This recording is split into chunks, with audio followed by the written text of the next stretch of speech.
The first thing that we ask young people to consider is, what is the object? So of course it's a very easy question. Everyone can say it's a shoe.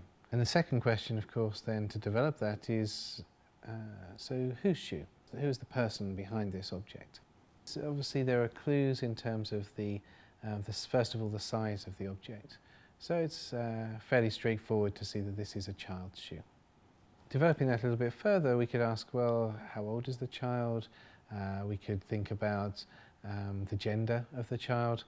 We don't know that for certain, but let's say it's a boy's shoe. And the child perhaps around 3 years old. Our students can tell us pretty quickly that this is from some decades ago. It's an old shoe, and they can tell that through the style of the shoe. The colour is faded, the shoe is crumpled, the eyelets are rusted. And turning the shoe over and looking at how the shoe is made, it's cobbled together, little nails, pins or tacks holding it in. Part of the heel here has come away and we can see a little bit more of the nail. The sole itself is made of leather in several pieces, and we get the sense that this was probably a handmade shoe. And the reason why we think this is not the first child to wear this shoe is because of the damage at the back. And here we can see that the shoe has been repaired. And it seems very unlikely that a 3 or 5-year-old child would have been wearing this shoe long enough to have caused enough damage to have it repaired. Most likely this is a home repair. You can imagine mother or father sitting down, perhaps at night, while the child is sleeping, and carefully, very carefully, and we can see again the care and the attention to detail here in these little stitches. So this is someone who seems to be putting a lot of love into the repair.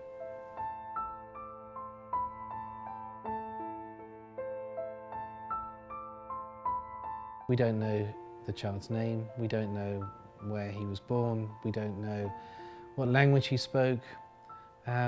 The only other thing we know is the place that it was found, and this shoe was found in Auschwitz-Birkenau.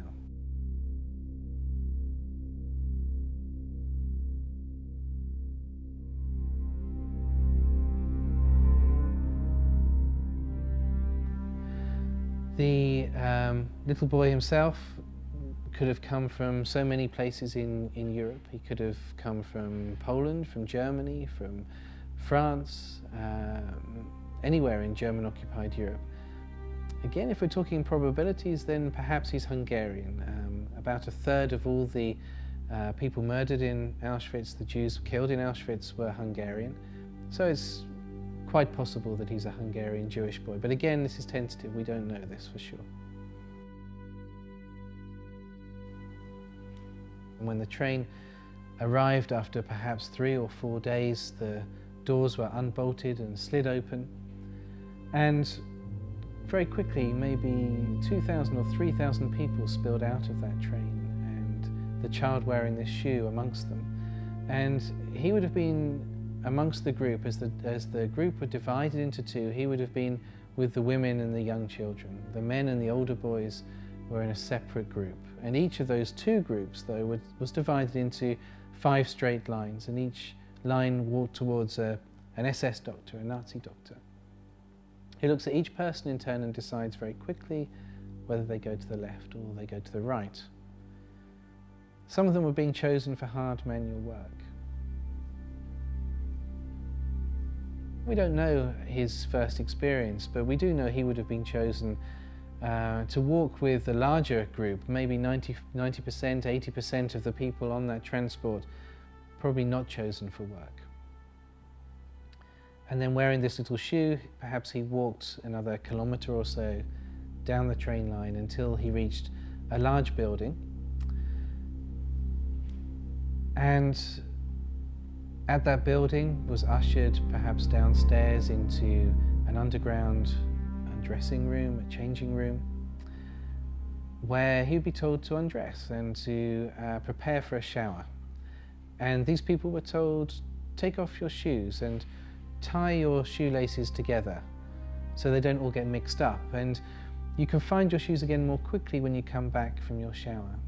This little boy and his family, his other members from his community perhaps, will push through into the next room, what looked like a shower room. They're all naked by this time. There's shower nozzles hanging from the ceiling, water pipes around the walls, and the doors would be shut, locked and sealed behind them.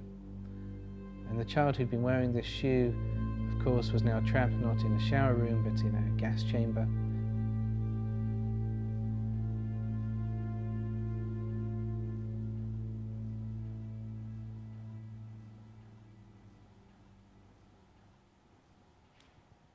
And maybe 20 minutes or so later, the room would be ventilated.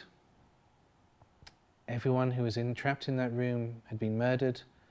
This little boy's body would have been dragged outside and burned in the crematorium ovens of Auschwitz.